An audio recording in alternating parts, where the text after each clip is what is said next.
마가복음 13장 14절부터 23절까지 제가 읽습니다.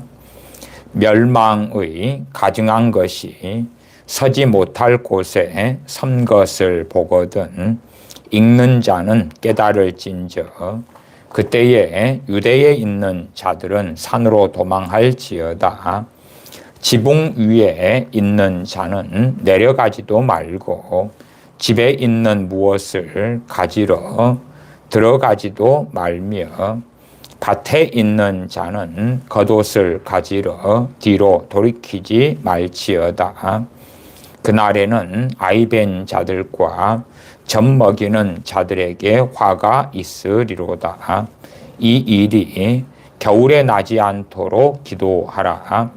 이는 그 날들은 환난의 날이 되겠습니다. 하나님의 창조하신 창초부터 지금까지 이런 환난이 없었고 후에도 없으리라.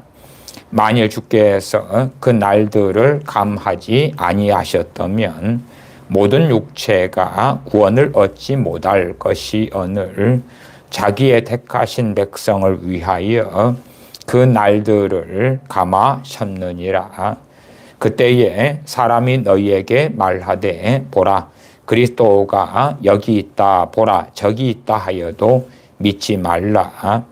거짓 그리스도들과 거짓 선지자들이 일어나서 이적과 기사를 행하여 할 수만 있으면 택하신 백성을 미혹해 하려 하리라. 너희는 삼가라. 내가 모든 일을 너희에게 미리 말하였노라. 아멘.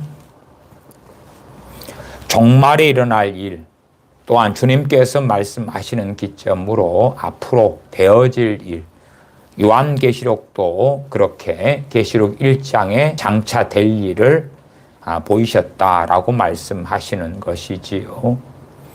그렇기 때문에 우리는 이 많은 하나님의 사람들이 이 종말에 되어질 일에 대하여 해석하는 것이 상당히 다른 것은 한편으로는 서로 다른 것이 누구는 맞고 누구는 틀릴 수도 있고 혹은 다 틀릴 수도 있습니다만은 또 다른 관점이 있다는 것도 기억하셔야 됩니다.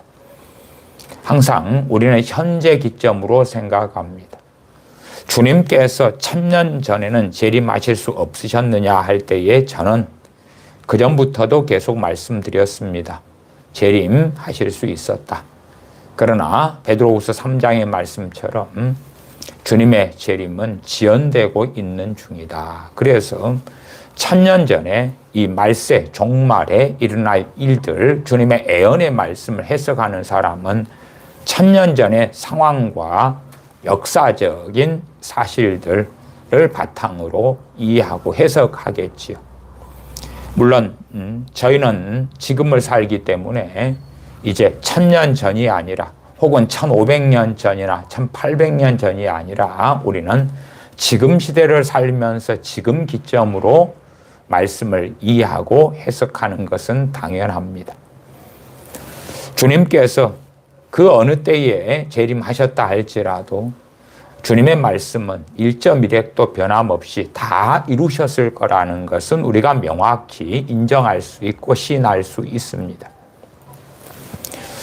그리고 또한 지금 시대에 주님께서 오신다면 지금 시대 사람들이 주님과 변론했을 때에 인정할 수밖에 없도록 주님의 말씀이 명확하게 성취되는 것을 우리에게 보여주실 것이고 우리는 동의하고 인정할 수밖에 없을 것입니다. 그래서 주님의 말씀이 역사 어느 때에 성취되었는데 그런데 시대가 많이 흘러가면 1000년 전에 성취된 것을 찾기보다도 지금 시대를 사는 우리 입장에서 지금 성취되는 것 혹은 얼마 전에 성취되었던 것 성취 곧 될 것 같은 것을 기준으로 이 말세의 종말에 일어날 일에 대하여 이해하고 해석할 수밖에 없을 것입니다. 또한 충분히 그렇게 이해할 수 있도록 말씀, 주님께서 하신 말씀들이 중의적으로 혹은 때때로 반복적으로, 물론 다른 사건들 속에서 그러나 중복되고 반복적으로 성취되는 일은 역사적으로 계속 있어 왔다. 그렇게 저는 말씀드리겠습니다. 이러한 마가복음 13장이나 마태복음 24장이나 누가복음 21장, 또 누가복음은 17장에도 같이 나와 있습니다만은 그러한 종말에 대한 말씀들은 아주 어렵고 난해합니다. 그래서 어렵고 난해한 것을 서로 해석의 입장 차이가 있으니까 또 장차 될 일에 대해서는 이루어져 봐야지 알 수 있는 것이 당연히 너무 많겠죠. 그러기 때문에 이러한 말씀들을 가지고 살펴보고 주의하고 강의하고 한다는 것은 많은 시간이 요합니다. 물론 그러나 저는 짧은 시간을 가지고 말씀을 드리기 때문에 많은 부분들에 대해서는 생략하게 될 수밖에 없는 것은 이해해 주셔야 됩니다. 물론 제가 짧은 시간을 가지고 설명드린다 하지만은 그래도 대부분의 목사님들보다는 길게 그렇게 설교하는 입장이죠. 그럼에도 이제 이러한 종말에 일어날 주님의 말씀에 대해서 다루기에는 그럼에도 짧은 시간이다. 그렇게 말씀드리는 것입니다. 오늘 마가복음 13장 14절부터 23절까지 그렇게 말씀을 잡았습니다. 이 정도 말씀 구절을 잡는 것도 사실은 좀 길게 본문을 잡은 것이에요. 10절이나 되잖아요. 그러나 10절, 10절 이 되는 말씀을 가지고 개괄적으로 살펴보겠습니다. 13장 14절입니다. 멸망에 가증한 것이 서지 못할 곳에 선 것을 보거든 읽는 자는 깨달을진저. 이 마가복음 13장이 이렇게 나왔고요. 마태복음 24장도 함께 참조로 같이 좀 봐보겠습니다. 마태복음 24장 15절. 그러므로 너희가 선지자 다니엘의 말한 바 멸망에 가증한 것이 거룩한 곳에 선 것을 보거든 읽는 자는 깨달을진저. 마가복음에서는 선지자 다니엘의 말씀이다 하는 부분이 생략되어 있고, 마태복음은 선지자 다니엘의 말한 바 멸망에 가증한 것이 거룩한 곳에 선 것을 보거든 읽는 자는 깨달을진저. 다니엘서는 멸망에 가증한 것이 선다는 것이 다니엘 9장과 12장에 두 번이 있습니다. 다니엘서 12장으로 가겠습니다. 다니엘서 12장입니다. 사렘 에겔 단이 됩니다. 다니엘 마지막 12장입니다. 다니엘 12장 마지막 부분 11절부터입니다. 11절부터 제가 읽습니다. 매일 제사를 폐하며 멸망케 할 미운 물건을 세울 때부터, 매일 드리는 제사를 폐하며 멸망케 할 미운 물건을 세울 때부터. 다니엘서 9장에는 9장도 봐보지요. 다니엘 9장 마지막 절 27절이지요. 그가 장차 많은 사람으로 더불어 한 일해 동안의 언약을 굳게 정하겠고, 그가 그 일해의 절반에 제사와 예물을 금지할 것이며 또 잠포할 것이며 또 이미 정한 종말까지 진노가 황폐케 하는 자에게 쏟아지리라. 여기에서는 미운 물건인 날개를 의지하여 설 것이며 그렇게 나와 있고요. 그 다음에 이제 이 부분은 종교개혁자 존 칼빈 목사님 같은 경우는 그 안티오쿠스가 저질렀던 성전의 우상을 세우는 그러한 어떤 성전요? 구약의 스룹바벨 성전. 그 사건으로 해석하는 입장입니다. 물론 저는 그런 입장은 아니고 이것은 말세까지 다 포함되는 입장으로 해석해 왔지요. 다니엘 12장으로 갑니다. 다니엘 12장 다시 봅니다. 12장 11절 매일 드리는 제사를 폐하며 멸망케 할 미운 물건을 세울 때부터 매일 드리는 제사가 언제 폐해지느냐. 우리가 이러한 부분은 당연히 주님께서 종말이나 일로 말씀하셨기 때문에 이 다니엘 11장 11절이 그러한 안티오쿠스가 행했던 그 셀루쿠스 왕국의 안티오쿠스 4세지요. 그가 행했던 것하고는 다르다. 안티오쿠스 4세가 성전 스룹바벨 성전에 신상을 세웠지요. 유대인들을 모욕하고 하나님의 이름을 회방하였지요. 그래서 그때에 유대인들은 반란을 일으킵니다. 그것이 그 유명한 마카비 혁명입니다. 마카비 혁명을 통하여 국가가 세워지고 왕조가 세워지죠. 그 외경에 보시면 마카베오 상하 이런 외경이 있기도 합니다.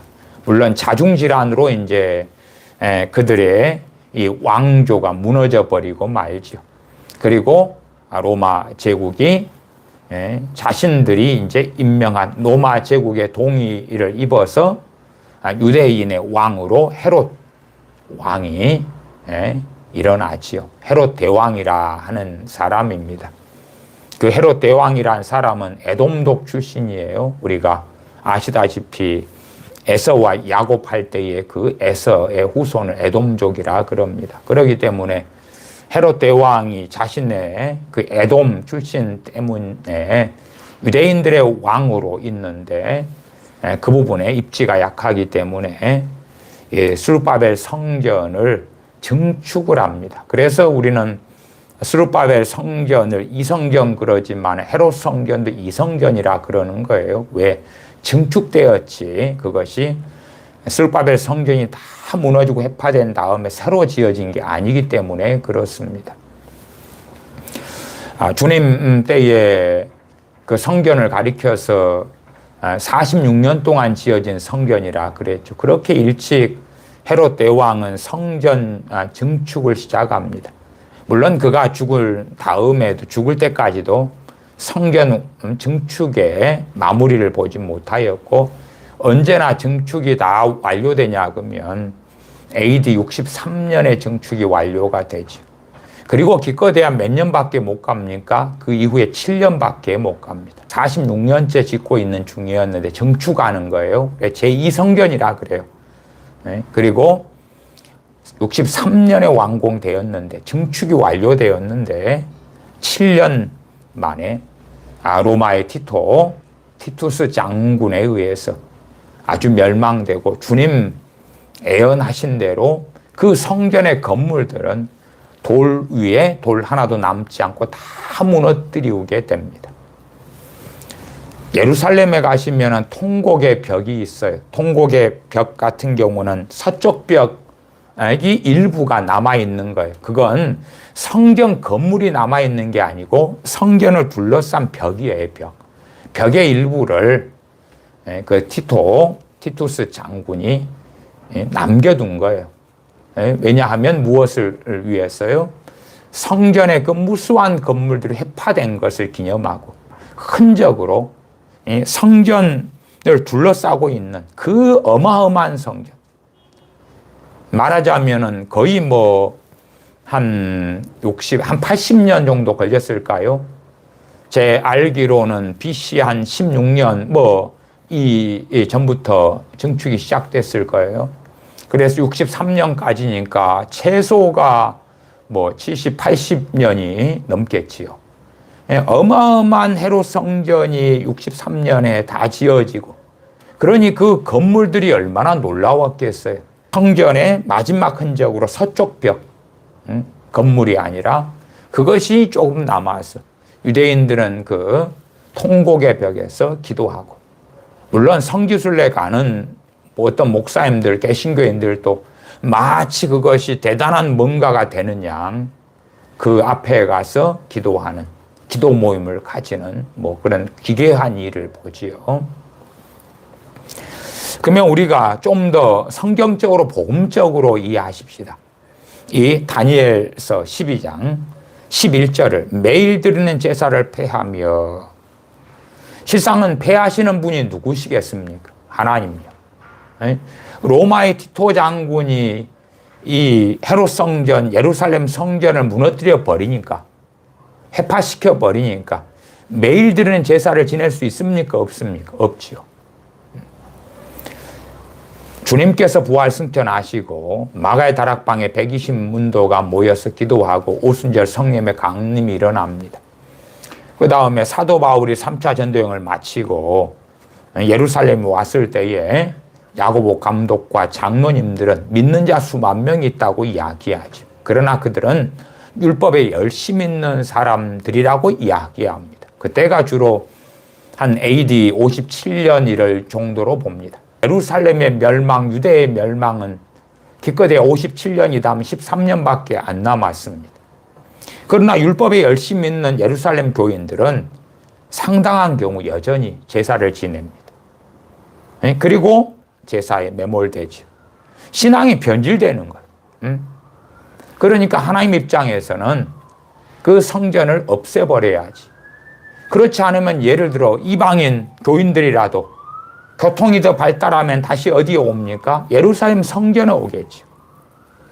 매일 드리는 제사가 폐해지는 것은 주님께서 말씀하시는 것을 우리가 이해할 연속성이겠죠. 왜? 주님께서 종말에 대하여 말씀하실 때에 다니엘서 12장 11절 매일 드리는 제사를 폐하면 멸망케 할 미운 물건을 세울 때부터. 멸망케 할 미운 물건을 세운다는 게 뭘까? 그것은 이제 신학자들마다 목회자들마다 해석이 다르겠죠. 종교개혁자 존 칼빈 목사님 같은 경우는 그것을 그냥 멸망케 할 미운 물건을 좀 상징적으로 해석해서, 그래서 성전이 회파되는 그러한 로마 군대가 와서 성전을 무너뜨리는 그걸로 해석하더라고요. 근데 저 같은 경우는 이제 좀 더 다르게 해석하는 입장이에요. 저는 어떻게 해석하냐 그러면, 우리가 지금 예루살렘에 가시면 물론 성지순례 가시는 분 굳이 그럴 필요까지는 없고 인터넷상으로 자료들만 좀 찾으셔도, 예를 들어 예루살렘 성전 이렇게 구글에 타이핑하시고 자료들을 보시면 지금 예루살렘의 성전 터에 무슨 일이 벌어졌는가를 이해할 수가 있죠. 저는 그걸로 이해합니다. 예루살렘 성전 그 터에 이슬람이 장악하게 됐고, 그 다음에 연도상으로는 AD 691년에 우마이야 왕조가 5대 칼리프지요. 아부드 알 말리카가 예루살렘 성전에 바위의 돔, 이슬람 사원을 세웁니다. 바위의 돔.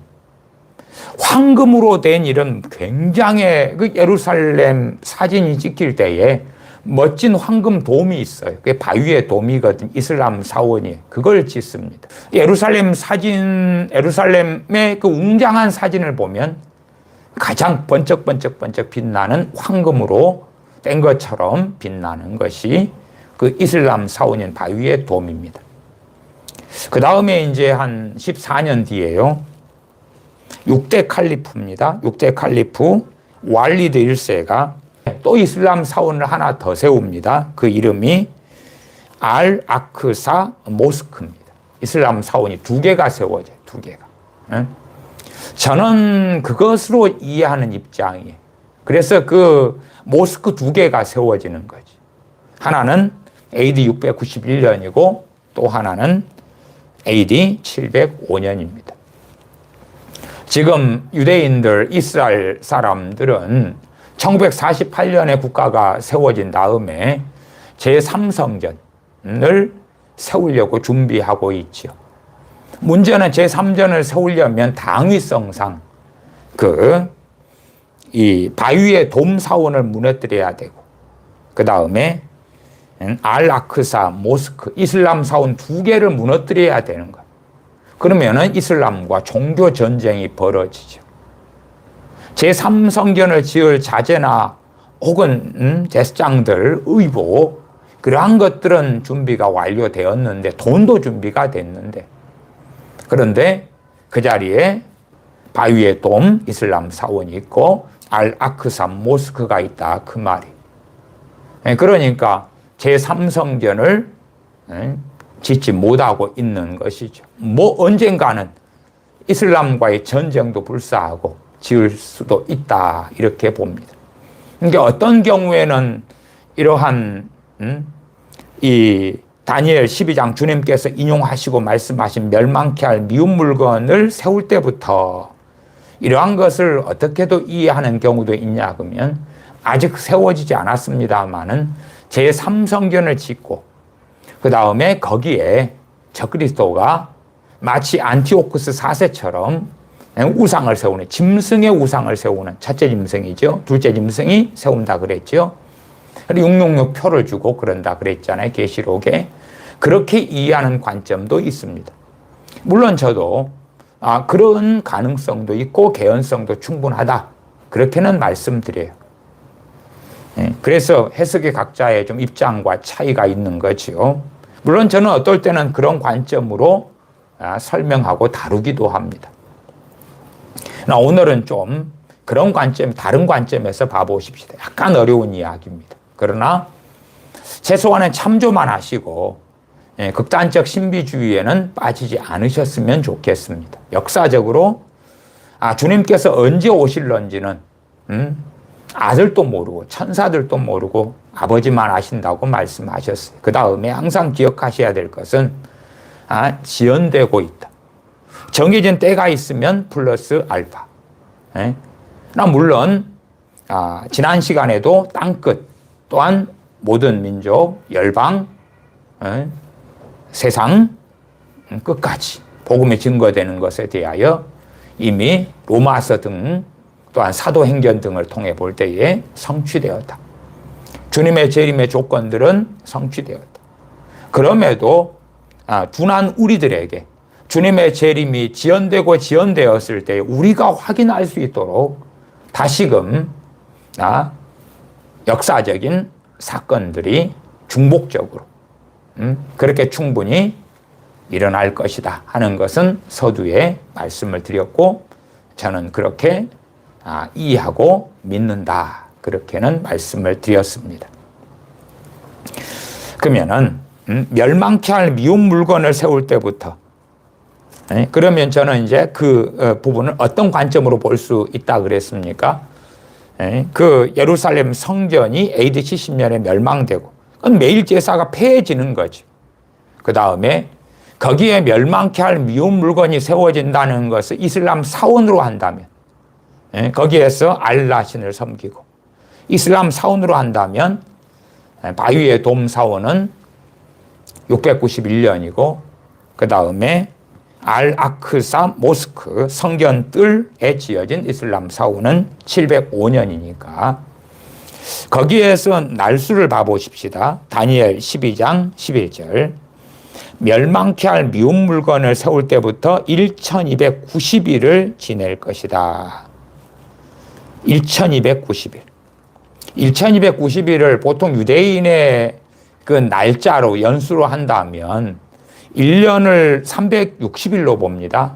30일을 한 달로 봤어요. 우리는 365일 계산이잖아요. 이런 계산은 후대에 생긴 거란 말이에요. 성경이 기록될 때의 유대인의 관점에서의 하루 날수는 똑같겠지요. 우리 365일로 생각하나 아니면 360일로 하나 날수가 같으니까. 이제 그런 계산에 너무 빠져버리면 쉽게 미혹되고 쉽게 어떤 어리석음이 생겨나는 일들이 많다는 것은 꼭 기억하셔야 됩니다. 그래서 상당히 많이 극단론을 주장하는 사람들은 꼭 이 날수를 가지고 며칠이다 그러기 때문에 주님 언제 오신다 이런 경향성이 있다는 것은 이해하셔야 됩니다. 그래도 이제 일단은 좀 너무 심각하게는 생각하지 마시라, 제가 그런 말씀을 드렸고요. 제가 그래서 계산기를 가지고 왔는데 계산기를 한번 눌러 보겠습니다.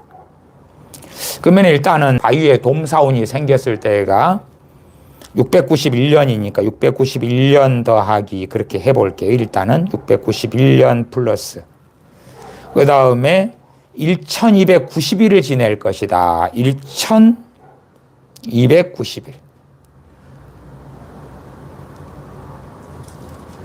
1290일을 더하면 1981이 나옵니다. 상당히 요즘 시대에 맞게 나오죠. 그래서 그런 걸 계산으로 해가지고 이러한 어리석은 사람들이 일어나기도 했지요. 그러니까 우리는 1981년이 지나버렸어요. 그러니까 아닌갑네. 그 다음에 그 뒤에 이제 여기에서 1290일 뒤에 플러스 45가 더해지지요. 그러면 12장 12절 기다려서 1335일까지 이르는 그 사람은 복이 있으리라. 1335일을 더해 보겠습니다. 그러면 2026이 나와요. 지금 2023이니까 3년 남았죠. 그러나 이제 플러스 항상 이런 것이 맞다 해도 주님의 재림은 지연되고 있다. 그러니까 이런 계산도 다 맞는 게 아닌 것이 주님의 사도들은 주님의 재림을 기다리고 있었어요. 왜? 충족되었기 때문에. 주님의 재림의 조건이 충족되었기 때문에. 그래서 가장 사람들이 오해하는 그 땅끝, 모든 민족, 열방에게 복음이 증거된다. 그래야지 세상 끝이 온다는 말씀을 지난 시간에 여러 성경 구절을 통해서 성경에서 말씀하는 개념을 논증했습니다. 그래서 이제 2026년, 그러면 3년 뒤, 그러나 그런 극단론에는 빠지면 곤란하다. 그 다음에 이제 좀 더, 약간 그럴듯한 숫자로는 그렇게 이야기하십시다. 두 번째 사원이 지어졌죠. 그래서 예루살렘 사진을 쫙 보면은 모스크 두 개가 보여요. 황금 돔이 있는 바위에 돔 사원이 있고요. 모스크 이슬람 사원이 있고 그 앞에 이제 그 모스크가 하나 있고 그렇게 저는 사진 자료도 제가 그 예루살렘 그 정경이 있을 때에 이슬람 사원이 중심이 되는데 그것으로 사진 찍히면 좀 멋있거든요. 그래서 제가 사진도 가지고 있는데 어쨌든 알아크사 모스크 사원이 705년에 세워졌으니까 705로 해보십시다. 705로 해가지고 뒤에 12장 12절에 기다리니까요.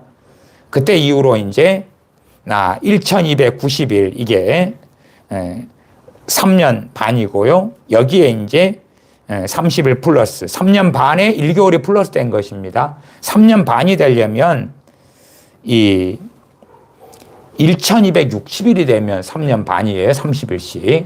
근데 거기에 한 달이 더해져서 한 달, 하루가 몇 년으로 주로 보죠? 1년으로 봅니다. 30년이 플러스 되고요. 그 다음에 거기에 또 45일이 플러스 돼요. 주로 45년으로 보죠.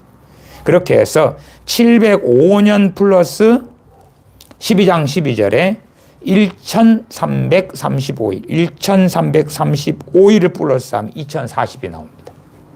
2040이면은 지금부터 17년 뒤면은 제가 우리나라 나이로는 70살이 넘거든요. 이렇게 계산하면 상당히 지금 시대하고 이제 근사치가 나와요. 705년. 그래서 이 멸망케 할 미운 물건을 뭘로 볼 것이냐. 안티오코스 4세가 하는 신상을 세우는 걸로 볼 것이냐. 그러면 제3성전이 세워지고 거기에 세우는 걸까? 아니면 제가 이렇게도 볼 수 있다고 말씀드린 거지. 제가 막 절대적으로 그렇다. 그러니까 두 번째 예루살렘 성전 터에 거기에 두 번째 사원이 세워진 다음에 705년이니까 거기에 이 1335일을 플러스 하니까 와 2040이 나온다. 그러면 대부분 하루를 1년으로 보니까 2040년. 앞으로 17년 뒤. 그럴 수도 있어요. 그러나 주님 오실 때가 되면 우리는 그때에야 명확히 보겠죠. 명확히 알겠죠. 물론 주님 오실 때 아까워져 오면 저는 깨어있는 사람들은 충분히 그것을 알 수 있도록 성령님께서 역사해 주시고 깨닫게 해 주실 그러한 은혜를 꽤 주실 것이다. 그렇게는 믿습니다.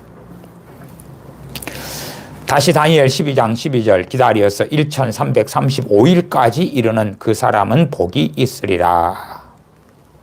그때까지 인내하고 기다려야 한다. 다시 마가복음으로 가겠습니다. 마가복음 13장으로 가죠. 13장 14절. 멸망에 가증한 것이 서지 못할 것에 선 것을 보거든 읽는 자는 깨달을진저. 그래서 지금 현재 기점으로는 지금 주님이 재림하신다면, 이때다면 저는 그런 기점으로는 이 가장 근래로 따질 때에, 그럴 때에는 뭐 AD 691년 그 바이에돔 사원, 또 705년 알 아크사 모스크 사원이 거기에 세워진 것. 아니면 다른 의미로 해석할 수도 있겠지요. 다른 의미로는 어떤 해석이 가능할까요? 서지 못할 곳.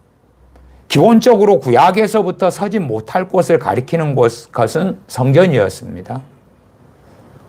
그러나 이제 주님께서는 매일 드린 제사를 폐하셨죠. 왜? 그렇게 될 때에 주님의 복음과 주님께서 주님의 대속을 통해 이루신 구원의 복음이 훼손되고 미혹이 더 극심해질 수 있으니까. 지금도 어떤 분 최근에 제가 그 레위기 제사 제도에 대하여 강의하시는 예수전도단 어느 목사님의 강의를 제가 들었는데요. 그분은 1년에 한 차례는 그대로 레위기를 따라 제사를 지내고 있다 그럽니다. 예, 그걸 강조해서 많이 이야기하시더라고요. 저는 이제 말하자면 이 제사를 지내는 걸 시연을 한다 그러면 저는 동의할 수 있는데, 제사를 지낸다 1년에 한 번은 성경에 그것을 제사 레위기를 따라서 그러면 저는 그건 동의를 못합니다. 그러니까 구약의 제사 지내는 것에 대하여 더 말씀을 이해하려고 이렇게 소를 잡았을 거야. 이렇게 양을 잡았을 거야. 그렇게 해서 시연을 하고 함께 공부해 보는 건 좋다 이거예요. 그러나 1년에 한 번씩 제사를 구약처럼 지낸다? 그러면 저는 그 부분은 좋게 생각하지는 않습니다. 어쨌든 지금도 여전히 예루살렘 성전이 있었다면 우리 과연 개신교인들은 어떨까요? 그 2000년 전에 그 주님께서 거니셨던 땅과 지금의 예루살렘, 지금의 유대 땅은 너무 다릅니다. 혹시 여러분은 고려시대 때에 지금 한반도 땅, 우리 대한민국 땅에 고려시대에 포함됐었을까 아니에요? 그러면 가보시면은 고려시대 흔적을 어디서 보십니까? 신라시대 흔적을 어디서 보십니까? 그것보다 더 주님시대 때는 더 옛날인데. 그러니까 시대가 흘러가고 황폐화되고 도시가 멸망당하고 새로운 국가가 서고 다시 일어나고 황폐게 되고 그러면 2000년 전에 그 주님 거니셨던 그 땅이 지금 우리가 성기순례 가는 그 땅이 아니올시다. 지구상의 장소적으로는 같을지 몰라도 다 덮이고 다 사라지고 없어지는 것이죠. 사람들은 어떤 황홀경에 취해서 사는 것 같아요. 성지순례 내가 가노라. 지금도 그런 열심을 가지고 사는데 예루살렘에 성전이 있다면, 지금의 상당히 우아하게 멋지게 웅장하게 지어진 예배당들을 뭐라 그럽니까? 성전이라 그러죠. 어떤 교회는 그 성전 이름을 예루살렘 성전 그렇게 해놓습니다. 그 다음에 분당 성전, 여리고 성전, 무슨 성전, 베델 성전. 그래서 마치 예루살렘 성전, 헤롯 성전을 계승하는 것처럼 만들고 있는데 왜? 그 예루살렘 성전에 대한 사모함이 크니까 그러겠죠. 그 다음에 예배당을 성전으로 만드는, 이건 성전이에요. 성전에 와 기도하세요. 성전에 와 기도하세요. 에? 성전 중심 신앙을 가집시다. 그런 식으로 자꾸 말하지요. 그렇게 하면서 오두하고 잘못된 길로 끌고 나가는 경향성이 우리나라 한국 교회는 너무 강렬한데, 그런데 예루살렘 성경까지 있다고 합시다. 어찌 되겠어요? 그래서 다니엘서 12장에는 매일 드는 제사를 폐한다고 말씀하시죠. 주체는 하나님이시다. 하나님. 헤롯 성전을 멸망시키시는 분은 하나님이시다. 티토 장군을 통하여 멸망시키셨다. 13장 14절입니다. 멸망에 가증한 것이 서지 못할 곳에 선 것을 보거든. 제3성전이 이제 그 이슬람 사원, 바위의 돔 사원이나 알 아크사 모스크 사원을 무너뜨린 다음에 제3성전이 세워진다면 저는 그때의 기점으로는 거기에 안티오쿠스 4세가 했던 양상의 적그리스도가 행하는 것, 그런 부분에 개연성을 가지겠다, 그런 말씀을 드리는 거예요. 읽는 자는 깨달을진저 그때에 유대에 있는 자들은 산으로 도망할지어다. 종교개혁자 존 칼빈 목사님 같은 경우는 이것을 어떻게 해석하냐 그러면 AD 70년 예루살렘 멸망을 가지고 해석합니다. 그러니까 우리가 그게 틀렸다가 아니라 주님께서 언제, 지금 우리는 어쨌든 주님이 아직 오시지 않으심을, 재림하지 않으심을 알고 있고 그렇기 때문에 우리 관점에서 봅니다만은 역사적으로 각 사람들이 보는 관점은 다르다. 그 다음에 상당히 많은 경우에 이 주님께서 예언하신 말씀들은 중의적으로 상당히 역사적으로 반복되어서 다른 양상 속에서 일어날 일에 대하여 말씀하시는 경향이 있다. 주님의 재림이 더 많이 지연된다면 이렇게 해석될 만한 충분한 사건들이 또 일어날 것이다. 그렇게 이해할 수가 있겠죠. 지금은 이제 첫째는 우리가 AD 70년을 기점으로 해서 이 사건이 한 번은 충분히 성취가 되었다는 걸 우리가 알 것이고, 그 다음에는 충분히 지금 1948년에 세워진 이스라엘에 이 말씀이 명확하게 다 누구나 시인할 수밖에 없도록 그 참담한 일이 다시금 반복에 일어날 것이다. 그렇게 알 수 있겠죠. 물론 이제 저는 전자도 동의하고 후자도 동의합니다. 첫째는 이게 AD 70년에 벌어졌던 사건에 대한 주님께서 예언.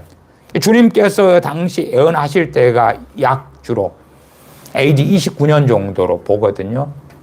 그러면 그때 이후로 약 그래도 한 40여 년 뒤에 벌어질 일에 대하여 예언하신 거고, 그 다음에 지금 아직 2000년대를 사는 우리에게 주님 재림하지 않으셨기 때문에 그때도 명확히 주님께서 예언하신 게 맞고, 그 다음에 앞으로 벌어질 충분한 일에 대한 개연성이 존재한다. 어쨌든 간에 이스라엘과 중동은 함께 갈 수가 없죠. 어느 때는 저는 충분히 말씀을 그렇게 해석할 수 있는 것처럼 평화의 언약이 있을 수 있다. 다니엘서 9장이나 12장을 그렇게 우리가 이해할 수가 있겠죠. 지금 기점으로요. 중동과 이스라엘 혹은 그 팔레스틴 뒤에가 중동이 있고요.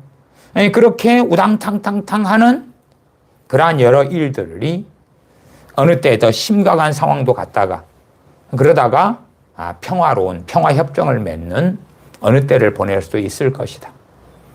그 다음에 이제 어느 때에 중동의 이슬람의 이스라엘에 대한 극심한 공격이 있을 거고, 누구보다 더 심하게요, 대로마의 티투스 장군이 했던 것보다 더 끔찍하게. 에? 시간이 흘러가면 과거의 사건보다는 더 커지고 더 무서워지는 그런 경향을 가지는 것이 일반적이기 때문에 저는 그렇게 말씀을 드리는 것입니다. 그때에 유대에 있는 자들은 산으로 도망할지어다. 주님 하신 말씀을 듣는 사람들의 기준으로는 AD 70년이 맞습니다. AD 70년이 맞아요.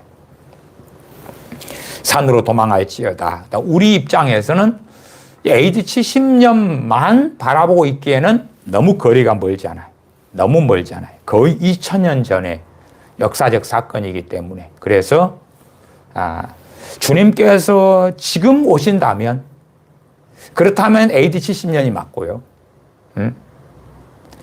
그러나 이제 좀 더 지연되신다면, 좀 더 언젠가 몰라 더 흐른다면 이스라엘의 또 예루살렘의 유대의 또 다른 비극적인 끔찍한 전쟁이, 재난이 일어날 것이다. 그때 유대에 있는 자들은 산으로 도망할지어다. 15절. 지붕 위에 있는 자는 내려가지도 말고 집에 있는 무엇을 가지러 들어가지도 말고 밭에 있는 자는 겉옷을 가지러 뒤로 돌이키지 말지어다. 그날에는 아이벤 자들과 젖먹이는 자들에게 화가 있으리로다.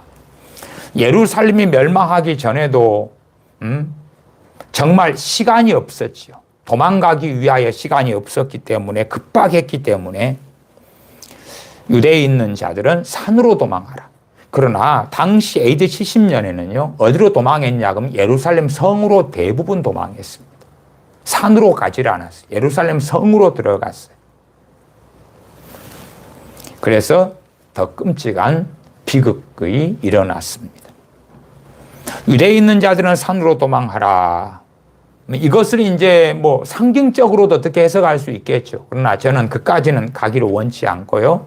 그냥 좀 더 문자적으로 이해하는 입장이에요. 왜? 상당히 그래도 하나님께서는 하나님의 백성, 선민 이스라엘을 중심으로 말씀하시는 것이 많기 때문에, 또 나중에 될 일이라 그래도 우리가 주시할 것은 유대 땅 이스라엘을 주시를 해야 된다. 1948년에 세워진 이스라엘을 주시를 해야 된다. 그렇게도 말씀을 드립니다. 15절. 지붕 위에 있는 자는 내려가지도 말고, 집에 있는 지붕이겠지요. 집 아래 내려갈 시간도 없다 그 말이에요. 그러면 도망가려면 내려가서 도망가는 게 아니라 내려가서 가기보다 지붕을 타고 도망가는 뭐 그런 정말 급박한 상황이 되기도 한다는 걸 아시겠죠. 집에 있는 무엇을 가지러 들어가지도 말아라. 어떤 끔찍한 재난의 때가 됐을 때에 도망갈 때는 뒷일을 생각하면 안 되는 것. 집 안에 폐물이 있으니까 가지고 갈 거다. 금반지, 돌반지를 가지고 갈 거다가 아니라 이 정도로 도망할 때 되면 1분 1초가 아깝다 그 말이죠. 1분 1초가. AD 70년은 그랬습니다. 그러나 저 안전하게 보이는 예루살렘 성벽을 의지하고 도망했기 때문에 그 무서운 끔찍한 비극을 일부 소수 빼놓고는 피하지를 못했습니다. 16절. 밭에 있는 자는 겉옷을 가지러 뒤로 돌이키지 말지어다. 그날에는 아이벤 자들과 젖먹이는 자들에게 화가 있으려. 임산부, 갓난아이를 데리고 있는 사람은 도망가기가 얼마나 어렵겠습니까? 첫째는 AD 70년에 그랬다 그 말이에요. 그랬다. 그대로 성취가 된 것입니다. 그러나 충분히 앞으로 그러한 일이 있을 것이다. 그렇게 저는 이해합니다. 18절. 이 일이 겨울에 나지 않도록 기도하라. 주님의 애언의 말씀이 있고 반드시 이루어질 거지만 거기에는 유도리가 있다 그 말이에요. 유도리가. 네, 기도할 수 있으니까. 당시에 사도 바울이 예루살렘에 왔을 때 거기에 믿는 사람들이 있었고, 야고보 감독이 예루살렘에서 교회 감독을 했지요. 많은 장로님들이 계셨고 그분들의 신앙과 믿음은 깨어 있으셨죠. 그때 이후로 기껏해야 13년 뒤인데 그분들도 도망해야 되잖아요. 그 다음에 믿는 자 수만 명이 있을 때에 다 그냥 제정신이 아닌 사람들이 아니고 누군가는 또 정신을 차릴 거 아니에요. 도망가야 되죠. 그러나 야 지금 현재 당장 도망가 그런 극단론은 아닐 테니까. 그리고 그런 주님이 하신 말씀을 사도 바울은 얼마나 잘 이해했겠습니까? 그러나 사도 바울이 예루살렘 교인들에게나 야고보 감독에게나 장로님들에게 야 빨리 유대를 빠져나가서 도망가십시오. 그렇게 하지는 않았을 거라고 저는 생각하니까요. 그래서 이 끔찍한 재난이 일어나기 전까지 살고 있는 거죠. 그러다가 어느 때가 되면 도망해라 하는 거죠. 도망해라. 이 말씀도 대상이 누굽니까? 주님의 제자들이고 나아가 주님을 믿는 사람들이 그 대상이다 그 말이. 다시 보겠습니다. 18절 이 일이 겨울에 나지 않도록 기도하라. 반드시 주님의 애언은 이루어지겠지만 그러나 우리의 기도를 통하여 그러한 일들이 좀 더 우리에게 하나님의 긍휼과 자비가 있는 방식으로. 그래서 겨울에 도망가면 겨울에는 먹을 것도 없고 너무 춥고 도망가다 노숙해야 되고 어디에서 얻어먹더라도 가을에 풍년일 때 그러면 산에도 먹을 것이 있고 들에도 있을 거고 겨울이 되면은 먹을 것이 없잖아요. 또한 사람들이 가을에 수확한 다음에 도망가다가 어디에서 나그네 되어서 얻어먹더라도 풍족하게 있으니까 또 나눠줄 것인데 그러나 겨울이 되면 서로 어렵기 때문에 도망가다 보면은 또 추워서 얼어 죽고 굶어 죽고 그러기 얼마나 쉽냐 그 말이. 그래서 이 일이 겨울에 나지 않도록 기도하라. 그렇게 주님께서는 말씀하셨습니다. 또한 언제 그러한 일이 있을 수 있고 그 때를 맞이하는 세대가 우리 세대가 될런지 다음 세대가 될런지 그 다음 세대가 될런지는 몰라요. 그러나 이러한 때가 가까이 올 때에 겨울에 나지 않도록 기도해야 되겠지. 유대 기준으로는 겨울에 나지 않도록 기도해라. 19절 이는 그 날들은 환난의 날이 되겠습니다. 하나님의 창조하신 창초부터 지금까지 이런 환난이 없었고 후에도 없으리라. 이것을 이제 첫째는 유대에 국한시키는 개념으로 이해할 수도 있어요. 종교개혁자 존 칼빈 목사님 같은 경우는 유대에 국한시켜 가지고 유대인의 역사 가운데 이러한 끔찍한 그러한 환난의 날이 가장 끔찍한 때였다. 바벨론 느부갓네살 왕을 통해서 이 남왕국 유다를 멸망시킬 때보다 혹은 아수르 제국을 통하여 북왕국 이스라엘 멸망시킬 때보다 더 끔찍했다 그 말이. 물론 저는 이제 첫째는 그렇게도 당연히 인정하고 동의하고 그 다음에 단지 그 이스라엘 유대만 이야기할 뿐 아니라 나중에는 전 세계적인 이 환난까지도 포함시키는 걸로 이해하는 입장입니다. 19절 다시 보면 이는 그 날들은 환난의 날이 되겠습니다. 하나님의 창조하신 창초부터 지금까지 이런 환난이 없었고 후에도 없으리라. 저는 이제 첫째는 지금 현재 1948년에 세워진 이스라엘 국가에 벌어질 끔찍한 재난 그것과 연계시킨다면 그 이스라엘의 재난이 벌어지면서 그것과 상당히 끔찍한 대환란이 함께 이어져 갈 것이다. 이렇게 생각하는 입장입니다. 20절 만일 주께서 그 날들을 감하지 아니하셨다면 모든 육체가 구원을 얻지 못할 것이오늘 자기의 택하신 백성을 위하여 그 날들을 감하셨느니라. 그 날들을 감해 주셨다. 종교개혁자 존 칼빈 목사님 같은 경우는 이 첫째는 자기의 택하신 백성을 할 때 AD 70년 사건으로 이걸 전체로 그렇게 주석에는 설명합니다. 그런 입장이기 때문에 택하신 백성은 유대인으로 보고요. 그리고 이제 그 날들을 감했다 하는 것은 로마의 티투스 장군의 그 관용 때문에 모든 유대인들을 다 죽인 건 아니다 그 말이에요.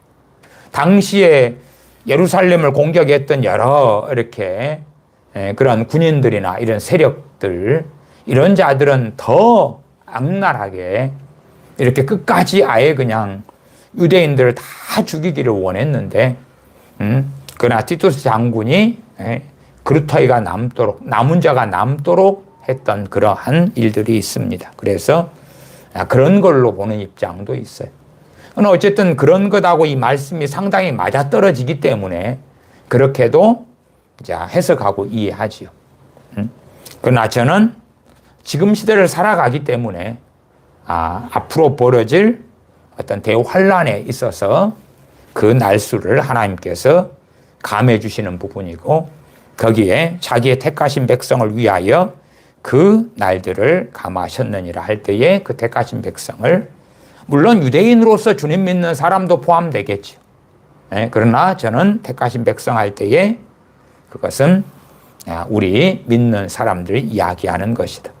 13장 21절입니다. 그때에 사람이 너희에게 말하되 보라 그리스도가 여기 있다 보라 저기 있다 해도 믿지 말라. 평안의 때에는 사람들이 일어나서 미혹을 시켜도요 미혹을 별로 안 당하지요. 그러나 이제 난리와 난리 소문이 있고 이 앞에 마가복음 13장 앞에 있었던 것처럼 13장 이 7절에 난리와 난리 소문을 들을 때 두려워 말라 이런 일이 있어야 하되 끝은 아직 아니니라. 민족이 민족을 나라가 나라를 대적하여 일어나겠고 처처에 지진이 있으며 기근이 있으리니 이는 재난의 시작이냐. 그래도 시작이다. 시작이다. 이렇게 재난이 일어나고 난리와 난리 소문이 일어날 때에 그럴 때에 내가 그리스도다. 그러한 가짜 거짓 메시아를 자칭하는 자들이 많이 일어나겠죠. 평안의 때에 잘 먹고 잘 사는 때에 가짜 메시아가 일어나면 사람들이 따릅니까? 안 따릅니까? 안 따르지요. 평안하니까 먹고 살만 하니까. 그러나 전 세계적인 재난이나 난리가 일어난다 그러면 이제 우리 크리스천들 또한 안 믿는 사람들도 막 들레인단 말이에요. 들레요. 전에 1992년에 제가 그때 군대에 있었을 때입니다. 이장님파가 일어났었죠. 그러니까 제 부대의 병사들 가운데서도 믿는 사람보다 당시에 한 150명 됐는데 그 한 개의 중대가 거기에 방위병들이 한 30명 들어가 있고 그런 중대가 이제 몇 개가 네 개, 8개, 9개가 있었던 것 같아요. 근데 이제 어쨌든 저희 이제 한 단위로 할 때에 한 150명 기준으로 150명. 그 옆 부대는 또 150명, 또 옆에 부대 150명 막 이렇게 다 있는 건데 우리 150명 부대원 가운데 믿는 사람이야 이제 한 2, 30명이죠. 교회 다니는 사람이야. 많을 때는 한 30명, 40명도 갈 때 있었습니다. 많은. 그러면 그 대다수가 100여 명 이상이 불신자예요. 불신자. 근데 1992년 10월에 이장님의 그런 주님 오시네 신혼 입고 막 산에 가서 찬양하고 막 그러니 그게 사회 팽배가 되니까 그러니까 군부대에 있는 병사들 가운데서도 안 믿는 병사들 그것 때문에 두려움을 가졌어요. 벌벌벌 떨었어요. 벌벌 떨어. 그래가지고 벌벌벌 떠니까 이제 부대 안에서 제가 군종병 하기 전이었는데 저한테 와서 기도해달라 그러고 기도도 받고 심지어 안 믿는 사람이 저한테 안수도 해달라 그러고 무릎 꿇고 안수. 또 휴가하기 전에 안수 기도도 받고 갔어요. 왜? 그 휴거가 일어나면 대환란이 일어나니까 끔찍한 재난이 일어나는데 그때 좀 봐달라고. 그렇게 팽배했어요. 그러면 그런 92년에 대한민국의 일부에서도 안 믿는 사람까지도 막 흥분하고 두려워하고 무서워하고 그랬는데, 그나마 그때 92년은 대한민국 경기가 좋았을 거 아닙니까? IMF도 아니고. 경제 성장이 한참 될 때고. 그 전에 88년 올림픽을 개최하고. 경제 성장 많이 될 때인데. 문제 없을 때인데도 그 사회가 이장님파에 휩싸였단 말이에요. 그러나 어느 때가 되면 어찌 되겠는가? 최근에 지금 케냐의 그 어떤 목사가 사이비인데, 이단 사이비가 목사가 일어나서 그래가지고 예수님을 만나려면 굶어 죽어야 된다. 금식기도 하다가 죽어야지 예수님 만난다. 그렇게 하고 거기에 무수한 사람들이 현혹되었어요. 그러니까 여의도 면적에가 그들이 이제 금식하고 굶어 죽어갔어요. 경찰이 신고를 받고 한 마을이라면 마을 사람들이 대거 실종되는 거예요. 금식기도 하다가 죽은 사람들. 그래야지 이제 주님을 만난다 이야기는 뭐겠어요? 뭐 구원 만단이 알겠지. 그 사이비. 그래 그 사이비가 이제 그 사이비 목사라는 자가 경찰에 잡혀가는 걸 제가 영상을 봤는데 뭐라고 외치면서 잡혀갑니까? 웃으면서. 예수님을 찬양하라. 그리고 예수님을 찬양하라. 그러면 경찰차에 잡혀가는 거예요. 케냐에서. 거기에 지금도 경찰이 잡아가지고 가족이 금식기도 하다가 굶어 죽어 주님 만난다는 그 가족을 잡아도 그 사람들이 여전히 금식하기도 하고 아니면 도망가가지고 지금도 숲속에 숨어서 금식기도 하고 굶어 죽어가고 그러고 있어요. 저 케냐가 소위 뭐 전체 통계로는 85%가 기독교인 그래요. 85%. 그러나 실제로는 이제 개신교인의 비율이 아주 높은데 개신교인들이 약 한 50%에 육박합니다. 소위 분류상 그래요. 개신교인들이 한 48.5% 미리 나와요. 그 다음에 카톨릭이 한 23, 4% 나오고요.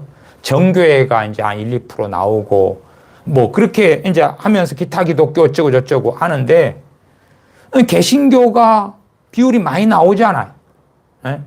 거의 뭐 50% 가까이 나오는데 어떤 통계는 뭐 20 몇 프로지만은 제가 최근 자료가 48%가 넘더라고요. 최근 여러 자료를 제가 찾아봤는데 어쨌든 그런데 말씀이 없으니까 정상적인 신앙을 가진 크리스천들을 유감스럽게 찾기가 어려운 거예요.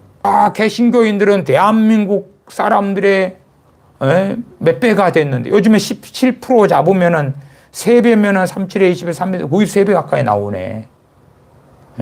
그러나 그 광기에 쌓인 어리석은 사람들이 정말 많아요. 왜? 먹고 살기 어려우니까. 그나마 그 케냐가 그 지역에 아프리카 동부 지역에 그나마 잘 사는 나라입니다. 그나마. 그러나 실제로는 너무 살기 어렵고 힘들죠. 그런 가운데 살고 있으니 이런 미혹하는 거짓 선지자들이 나를 따르라 했을 때 현혹되기 얼마 쉽냐 그 말이에요. 그래서 이 주님의 말씀이 13장 21절이 그때에도 이것을 그때가 앞에 걸 그대로 다 받느냐 할 때 일단은 지금 현 시점 기준으로 할 때는 상당히 연결되어 있다 이렇게 보고요. 그렇죠? 그 다음에 단순하게 위에 것을 AD 70년 만으로 한다 그럴 때에 지금 21절도 성취된 건 맞는데 그러나 앞으로는 그 과거에 일어났던 일보다 더 심각하게 이러한 일이 벌어질 것이다. 그렇게는 말씀을 드립니다. 21절. 그래서 우리는 물론 저는 상당히 이러한 말세에 되어질 일을 해석할 때에 과거에 성취된 어떤 그런 것 중심이 아니라 포인트가 아니라 앞으로 되어질 일로 보는 마치 요한계시록이 장차 될 일로 그렇게 하는 것처럼 요한계시록을 봐볼까요? 요한계시록 1장 1절입니다. 요한계시 1장 1절 예수 그리스도의 계시라 이는 하나님이 그에게 주사 누구에게요? 예수 그리스도입니다. 사도 요한이 아니고요. 예수 그리스도의 계시라 그러면 주님이 주신 계시예요. 그래서 이는 하나님이 그에게는 앞에 예수 그리스도를 봤지요. 예수 그리스도에게 주사 반드시 속히 될 일을 그 종들에게 보이시려고 그 천사를 그 종 요한에게 보내어 지시하신 것이라. 이게 속히 될 일, 반드시 속히 될 일. 그 가운데 요한계시록의 대부분은 우리 기점으로는 아직 되지 않은 일이다.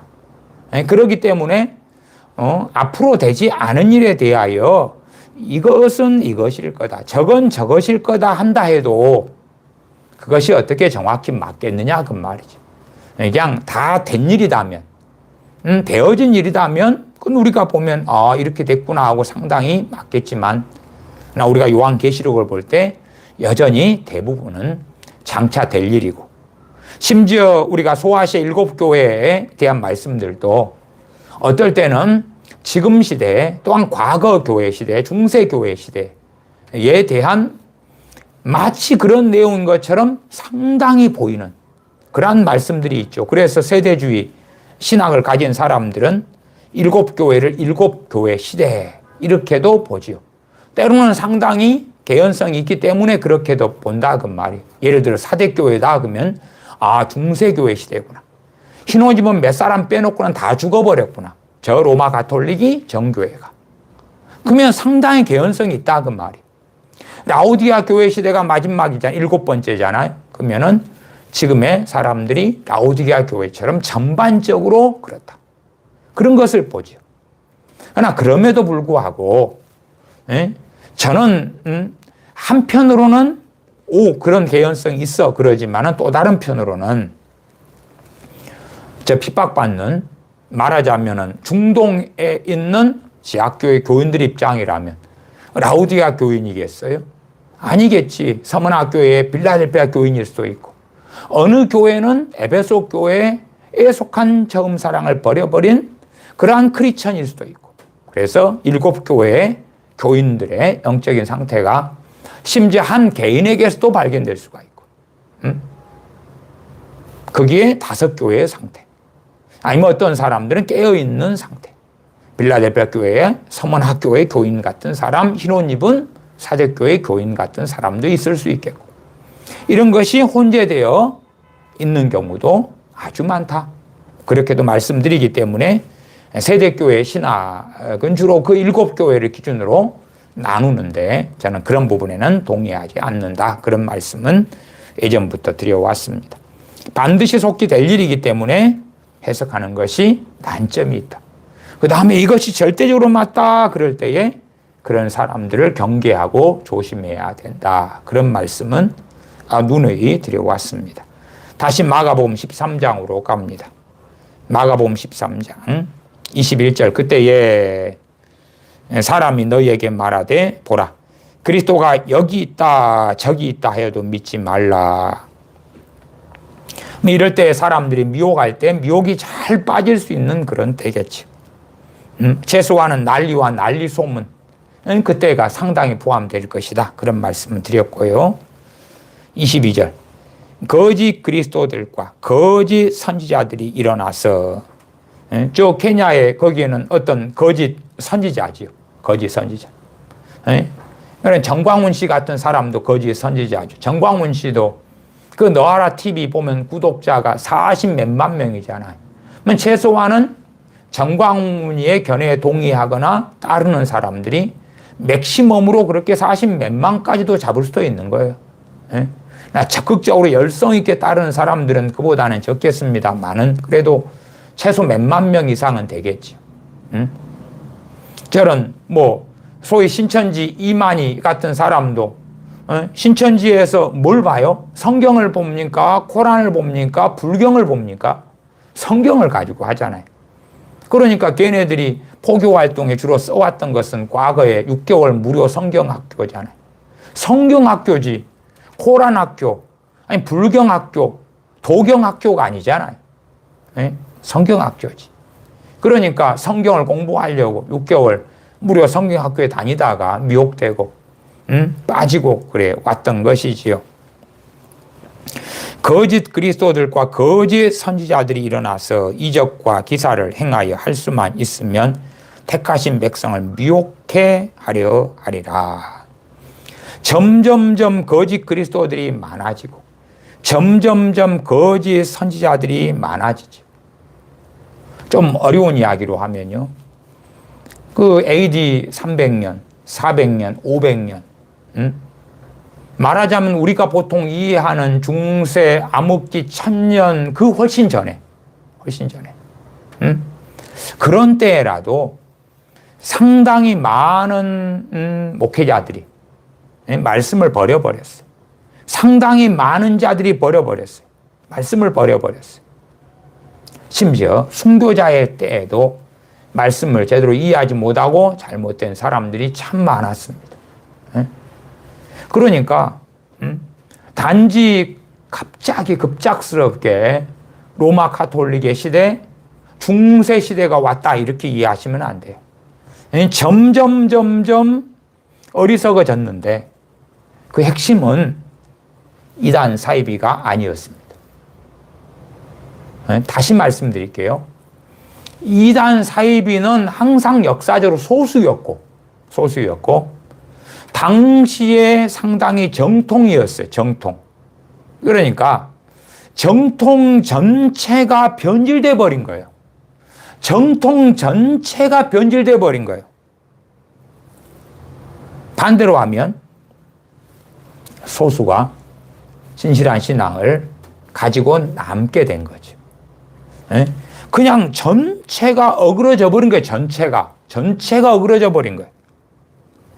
그래서 종교개혁자들이 일어나서 말씀으로 돌아가자 했을 때에 그들은 소수였고 로마 가톨릭 측에서는 뭐라고 말했냐면 그들은 분리주의자다 그랬어요. 소위 또한 시대가 흘러도 심지어 지금 개신교 어떤 목사들도 그런 주장을 하는 자들이 한국 교회도 꽤 있습니다. 로마 가톨릭은 큰 집이고 우리는 작은 집이다. 우리는 작은 집이고 저기는 큰 집이다. 왜? 지금 현재 교세도 로마 가톨릭이 훨씬 더 많아요. 플러스 정교회까지 하면 훨씬 더 많죠. 전 세계 인구가 80억 넘잖아요.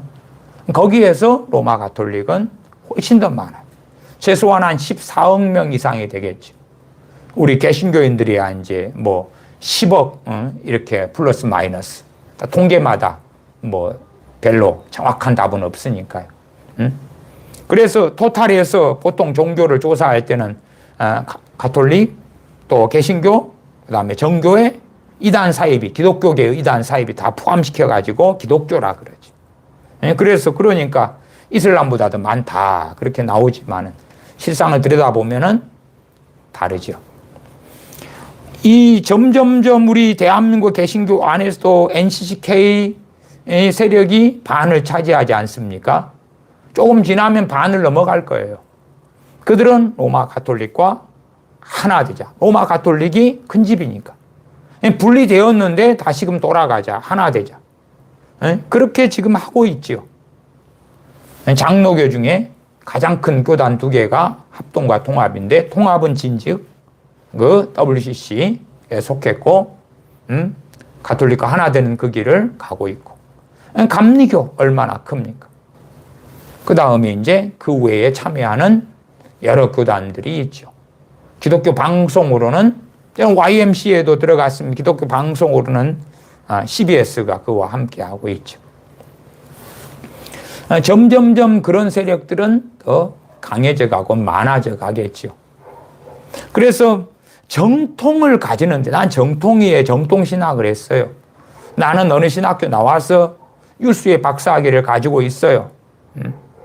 이런 사람들이 그리 돌아갈 것이다. AD 400년이다. 그럴 때 되면은 참 말씀으로 가진 신앙을 가진 사람들이 소수가 되고 다수는 이제 어그러지는 거예요. 마리아 사상을 받아들이고 마리아 숭배, 마리아에게 기도 이렇게 터닝해 버리는 거예요. 칼케톤 회의 같은 것도 주님의 인성과 신성을 강조하고 주장하지만은 한편으로는 마리아에 대한 교리들이 일어나고 생겨나고 뭐 그래 왔었지. 그러니까 전체가 어그러져 버려요. 이제 저는 주님께서 오실 때가 되면 그러면은 우리 전체 정통 교회들이 상당히 말씀을 떠나서 마치 지금 WCC가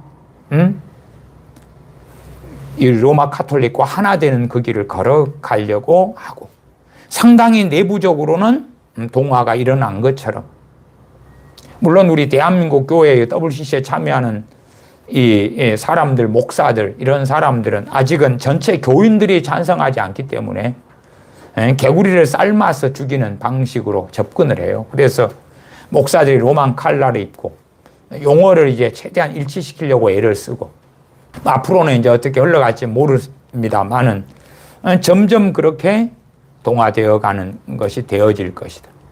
뭐 특이한 이야기 하나 여담으로 하면은 얼마 전 케냐 이야기를 했습니다만은 전 세계에서 디지털 화폐를 가장 많이 쓰는 나라가 케냐입니다. 후진국이잖아요. 후진국. 돈이 이제 별로 쓰이질 않아요. 월급도 디지털 화폐로 받아. 핸드폰으로 해가지고. 그렇게 받아. 그래갖고 그걸로 이제 시장에 물건을 사고 그걸로 거슴돈을 받아요.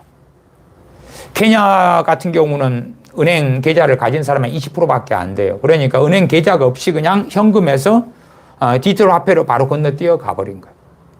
그러니까, 나중에 이제 이 말세 벌어지고 지금 전 지구상의 환경 보호, 지구 온난화, 기후 재앙을 통해서 유럽의 선진국들이 해 나가는 탄소 중립 정책, 그 다음에 로봇화 되는 것, 저런 디지털 화폐 이런 이야기를 언제 뭐 좀 전반적으로 뭐 하려고도 생각하고 있습니다만은, 그러나 개발도상국 후진국이라 해서 갑자기 돈이 사라지고 디지털 화폐로 전향 안 되는 게 아니라 케냐의 사례를 보면 그냥 그렇게 전향이 되는 거예요.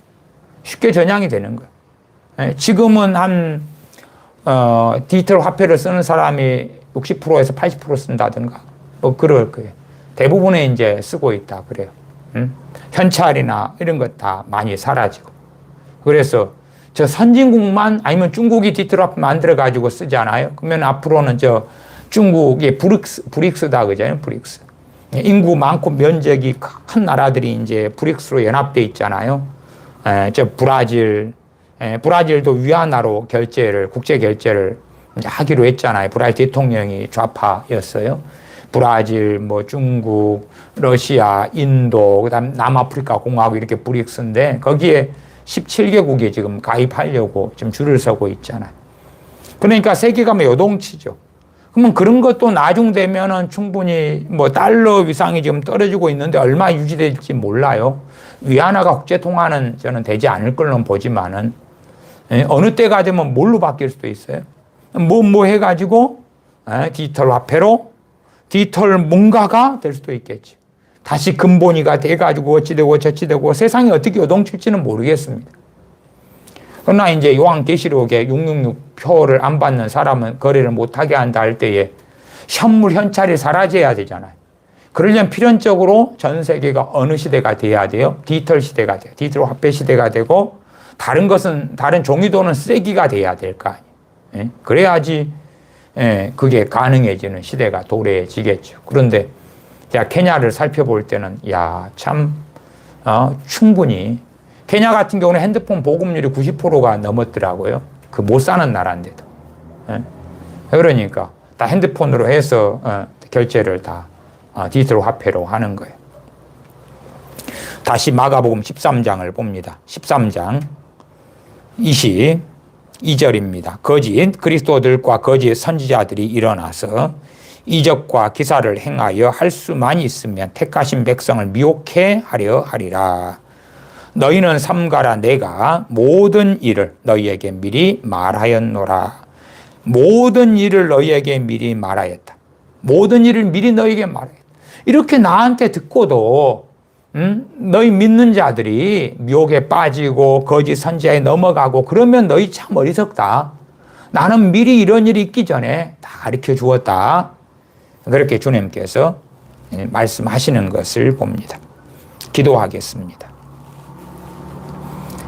참으로 택하신 백성들이라도 거짓 메시아가 나타나고 거짓 그리스도, 거짓 선지자들이 일어날 때에 미혹될 여지가 있다는 주님의 말씀을 우리가 들을지인데 시대가 더 해 갈수록 말씀에 무지한 백성들이 아니라 주님의 말씀을 잘 알고 깨달으며 상고하며 묵상하며 이 말씀이 무슨 의미이고 어떻게 성취될까 살펴보고 그리고 상고하고 깨달아가는, 알아가는, 염두에 두는, 묵상하는 그런 복된 자녀들이 되게 하여 주시옵소서.